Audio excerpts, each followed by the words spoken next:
Ahora vamos a escuchar a Edgardo, que como les dije es el rector de la Universidad del SEMA, y de paso aprovecho para comentarles a los asistentes, que en su mayoría son empresarios o profesionales o estudiantes, que a partir del mes de junio Federalismo y Libertad va a empezar a ofrecer programas ejecutivos de la Universidad del SEMA. Así que bueno, es una noticia que nos pone muy contentos, es una de las universidades más prestigiosas de la Argentina y principalmente en lo que tiene que ver todo con negocios, así que seguimos desde Federalismo y Libertad aportando al crecimiento del sector privado de Tucumán. Bueno, gracias. Gracias por la invitación a participar de este foro. Siempre que vengo a Tucumán me siento como en casa, por así decirlo. Mi primer trabajo fue cruzando el Totoral en San Fernando del Valle de Catamarca hace muchos años con un gran amigo, en ese entonces no nos conocíamos todavía, Severo Cáceres Cano, quien fue decano normalizador en 1984 de Ciencias Económicas en la Universidad Nacional de Catamarca, y yo llegué como secretario académico por esas extrañas cosas de la vida antes de irme a Chicago. Así que tengo los mejores recuerdos de aquellos tiempos cuando los fines de semana cruzaba el Totoral para, no pasarme el fin de semana en la ciudad de Catamarca, que realmente no había. Imagínense Catamarca en 1984. Por eso, y cruzar el Totoral en esos micros de noche los viernes era una aventura interesante. Armé esta charla, en realidad la charla la armé esta tarde, decidiendo un poquito hacia dónde enfocar en base al público que percibí que investigué un poquito quién iba a estar aquí. Básicamente son jóvenes. Antes de comenzar, por eso quiero hacer un punto. Recién, escuchando otras charlas, fundamentalmente la de Jaime Garbaski, hace mucho tiempo que no escucho una charla como la que hace unos momentos tuvimos el privilegio de escuchar. Creo que coincido básicamente en todo lo que dijo. Creo que el problema de la Argentina no es económico. La Argentina no tiene un problema económico. Es muy fácil darse cuenta. Si uno hace un listado de los ministros de Economía, no sé, desde cuando ustedes quieran, desde Krieger en adelante y desde los presidentes del Banco Central, uno pone todos los nombres, uno encuentra un montón de gente calificada. Algunos son muy calificados, nos pueden gustar unos, otros no. No es un problema económico. La Argentina pasa claramente por otro lado. Yo creo que pasa por valores, entre otras cuestiones, y fundamentalmente por un valor que es el miedo a la libertad. Yo creo que una sociedad como nuestra sociedad, lamentablemente, le tiene miedo a la libertad. Y bueno, yo hace años que trabajo en política educativa tratando de privilegiar ese valor. Y la charla, un poco, dado que hay tantos jóvenes, va a estar dirigida fundamentalmente a ese punto. Va a ser bastante corta, creo. Ok. En marzo del 2016, el presidente Macri, hacía muy poquito que había asumido, en su primer discurso de apertura del Congreso, realizó un diagnóstico de cómo estaba la situación de la educación en la Argentina. Yo uso muchas citas normalmente, me facilita comunicarme con ustedes. Había dicho que la educación pública tenía severos problemas de calidad y no garantizaba la igualdad de oportunidades. Creo que estamos todos de acuerdo. Es una magnífica foto de lo que sucedía por ese entonces. Surge entonces la idea de firmar una declaración que termina siendo la declaración de Pumamarca, que la firma Esteban Bullrich, quien por entonces era ministro, junto con el resto de los ministros de Educación de las provincias, donde se proponía los ejes de la llamada revolución educativa que se iba a llevar a cabo. Eso fue en los hechos. Pasaron ya más de 3 años largos, y es claro que en educación el gobierno, si bien tuvo buenas intenciones, en concreto no ha hecho nada, ha hecho poco y nada. Yo soy muy negativo en mi juicio de valor. Es más, el diccionario de la Real Academia Española define el término revolución como un cambio rápido y profundo en cualquier cosa. Imaginemos que hubiese funcionado lo que se había planteado en la declaración de Pumamarca. En el mejor de los casos hubiese sido una lenta evolución, a mi entender demasiado gradual para el problema que enfrenta la Argentina. Yo creo que hoy por hoy está claro que el gradualismo no es una solución para nuestros problemas. Bueno, entonces la pregunta natural es, ¿qué entiendo yo como una revolución educativa? Y esta charla va a ser básicamente eso, darles algunos ejemplos de lo que entiendo yo por una revolución educativa y me voy a basar, en realidad no voy a hablar yo, sino que me voy a limitar a relatar lo que pensaban otras personas a lo largo de los años. Me voy a ir muy lejos, hasta, no sé, 1850, por ejemplo, para ver lo que pensaba Frédéric Bastiat, un gran pensador francés al respecto. Pasaremos por ver lo que pensaba Steve Jobs, lo que piensa, por cierto, hoy en día el cardenal Daniel Sturba, arzobispo de Montevideo, Mario Vargas Llosa.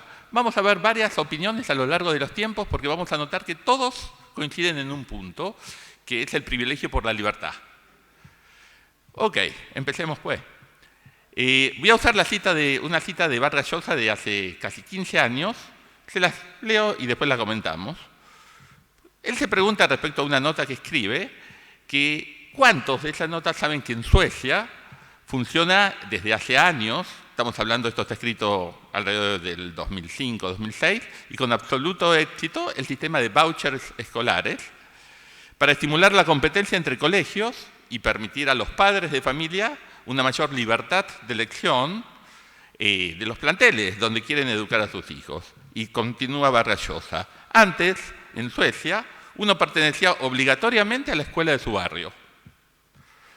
Ahora, por ese entonces, decide libremente dónde quiere educarse, si en instituciones públicas o privadas, con o sin fines de lucro. ¿Y qué hace el Estado? Se limita a proporcionarle un voucher con el que va a pagar aquellos servicios educativos. Esa es la foto. Les cuento rápido los hechos. Desde la década del 70, el sistema escolar sueco había disminuido mucho en calidad. Solo quienes podían pagar matrículas en escuelas privadas caras y a la vez pagar los altos impuestos propios característicos de Suecia, podían proporcionar educación de excelencia a sus hijos. El resto de la población debería concurrir a las escuelas públicas, que eran realmente malas. A partir de la reforma de 1992, todo padre puede decidir libremente dónde educar a sus hijos, en instituciones públicas o privadas, que en Suecia, por cierto, se denominan escuelas independientes, que pueden tener fines de lucro o no, y el Estado se limita a proponer un voucher con el cual pagar por dicha educación. Este es el sistema sueco, que fue introducido en ese entonces por un partido de centro-derecha, pero cuando pierde las elecciones posteriores y llega a la democracia social, el programa no es eliminado, sino que es intensificado, porque ya a esa altura era tomado como un derecho por la población. Y hoy, si entran en la página del gobierno de Suecia, por ejemplo, saqué una cita, dice la página Hoy, el número de escuelas independientes en Suecia está creciendo y el poder elegir la escuela se ve como un derecho. Estoy hablando de la página Hoy. A cada niño se le asignan los fondos para su educación, desde el nivel preescolar hasta la escuela secundaria. De esta forma, el gobierno sueco apoya el establecimiento de escuelas independientes. Esto es la página Hoy oficial de Suecia, donde está siendo gobernada por la democracia social. El éxito de la reforma se ve en que hoy, el año pasado, 2018 son mis datos, 1 de cada 8 escuelas son independientes. Y en Estocolmo, hasta el 30% de los estudiantes asiste a ese tipo de establecimientos. Esa es la foto. Avancemos un poquito con esa foto. Básicamente lo que está diciendo es que en Suecia se sigue respetando, por así decirlo, la obligación del Estado de asegurar la educación primaria y secundaria, es decir, la educación obligatoria de todos los ciudadanos, pero no se asume que es obligación del Estado gestionarla por sí mismo, que no hay razón alguna para asumirlo. Se puede o no hacer, pero es una posibilidad el no hacerlo, no es un tabú, y muchas veces se lo toma como un tabú.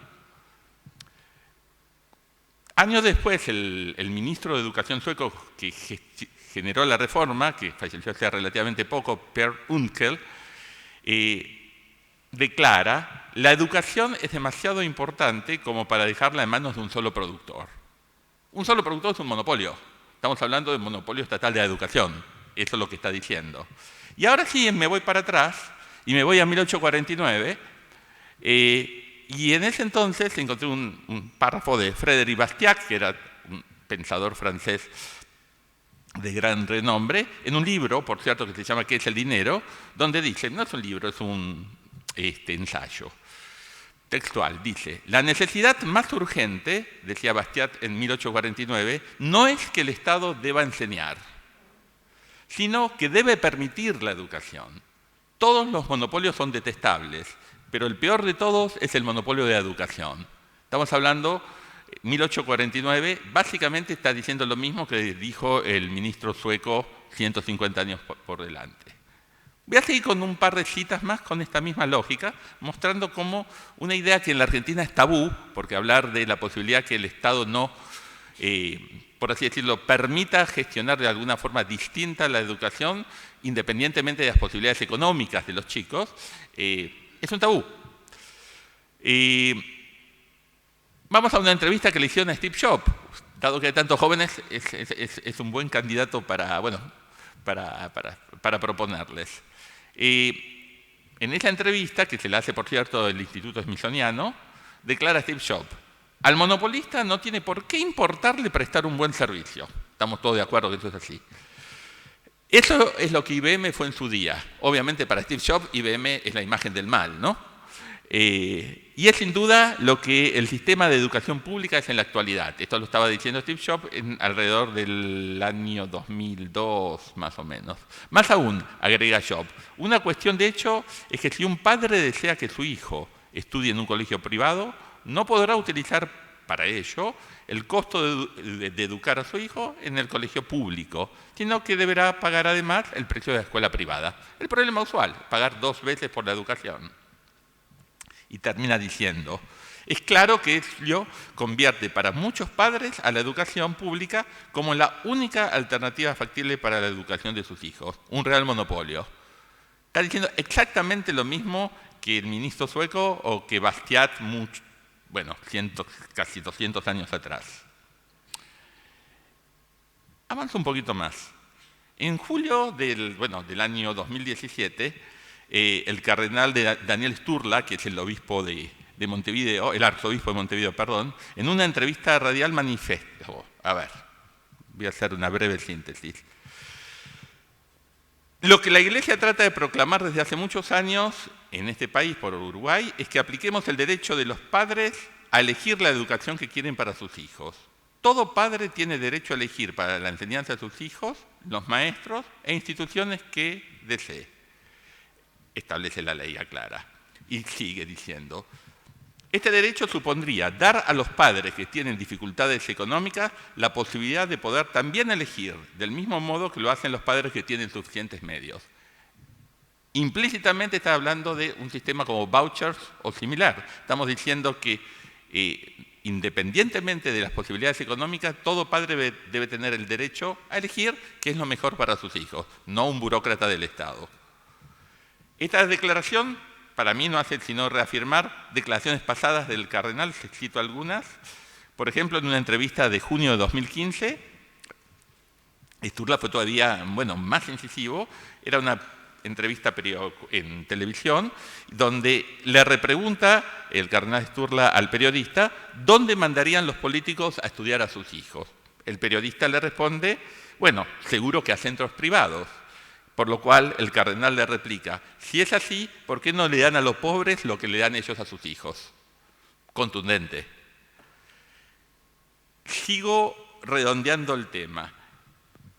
Esta idea de por qué no le dan a los pobres lo que ellos le dan a sus hijos, básicamente en nada difiere del pensamiento, del pensamiento, why not, de Milton Friedman, quien en una entrevista para el New York Magazine de 1975, lo declara: yo culpo a las personas bien intencionadas que envían a sus hijos a escuelas privadas e imparten cátedra a las clases inferiores, entre comillas, sobre la responsabilidad de enviar a sus niños a escuelas estatales en defensa de la educación pública. Esto es la historia de siempre. Pensemos en la Argentina hoy. Ustedes pueden pensar eventualmente en el caso de Tucumán, yo lo voy a pensar a nivel nacional. Si nos paramos en la puerta del Congreso y hacemos una encuesta entre diputados y senadores, ¿a dónde envían sus hijos, si a escuelas públicas o privadas, tanto a nivel primario como secundario? Vamos a encontrar que los mismos diputados y senadores que defienden la educación pública a rajatabla para el resto de nosotros, mandan a sus chicos a colegios privados. Ese es el problema de la Argentina. O sea, tenemos una doble moral que supera todo lo creíble, pero esto es bastante más general. Lo estamos viendo con las declaraciones del cardenal Sturla, con las declaraciones de Milton Friedman, que por cierto fue quien propone la idea de vouchers hace 60 años. Pero me parece que es un punto no menor. Hoy por hoy se viene una campaña presidencial nuevamente. De este tema no se habla porque es un tema tabú. Se habla que la educación debe mejorar, estamos totalmente de acuerdo. La Argentina hoy es un país pobre, no es un país rico. Es mentira que la Argentina es un país rico. El tener tierra, soja y ganado no implica hoy riqueza, sino capital humano implica riqueza. La Argentina tiene cada vez menos capital humano en términos relativos a otros países. O hacemos algo con la educación, o la Argentina puede volverse, tengo un problema con el Spanglish, iba a decir feasible, factible, un país que pueda fiscalmente solventarse, porque por suerte la gente vive muchos más años, por ende hay una carga previsional muy grande, pero por otro lado tenemos mucha más gente que tiene muy poco capital humano y que por ende va cayendo en planes sociales, y si los planes sociales crecen y a la vez la media de la población crece, cada vez queda menos gente que pueda aportar para mantener toda esa inmensa carga fiscal, y la Argentina algún día no va a ser factible, fiscalmente factible. Así que el tema de la educación no es tan solo un tema de equidad, de justicia hacia el otro, de igualdad de oportunidades, sino un tema puramente pragmático. O hacemos algo, o de acá a 10, 15 años, la Argentina quiebra. Quien pueda mantener, o sea, quien tenga la posibilidad de aportar, porque tiene un capital humano distinto, se va a ir, es lo natural. Ya la carga impositiva es absurda. Pero permítanme terminar, para no sacar muchísimo más tiempo. En síntesis, a mi entender, creo que es hora de dejar de discutir cómo mejorar detalles en cuanto a política educativa de un sistema que es anacrónico, es totalmente perimido, y permitirnos ampliar nuestra visión. Creo que hay que rechazar la falacia que insiste en que el permitir elegir a los padres la escuela a la que concurrirán los hijos, más allá de las posibilidades económicas, atenta contra la educación pública. No es así. La educación no es una opción de todo o nada, no es una opción binaria. Si un papá desea que su hijo vaya a un cierto colegio por un tema confesional o por un tema de calidades del chico, intereses del chico o por lo que sea, tiene derecho a elegirlo. O sea, al fin y al cabo el padre elige lo que come el chico, los amigos del chico. Es una locura que un burócrata decida. No puede tener el mismo interés que el padre y por lo menos no hay razón alguna para suponerlo. La educación, desde ese punto de vista, es obvio que está dirigida a favorecer la igualdad de oportunidades. Más posibilidades de elección, más libertad, a mi entender eso lo ayuda. Por eso, qué mejor para cerrar, bueno, esta muy breve charla, que volver y aprovechando un poco me motivó el preparar el hecho que tenemos hoy, el privilegio de tener al doctor Lacalle aquí, otra cita del cardenal Daniel Sturla, de abril del 2015, que dice sencillamente, si ponemos al chico en el centro hay que apoyarlo, sea público o privado, no importa, lo que importa es salvar a los chicos concretos, porque si no, por supuesto, pasa lo que ya sabemos, que en la Argentina bien lo sabemos, que es que caen en la droga, la esquina, la cerveza, la deserción escolar. Eso es todo. Gracias.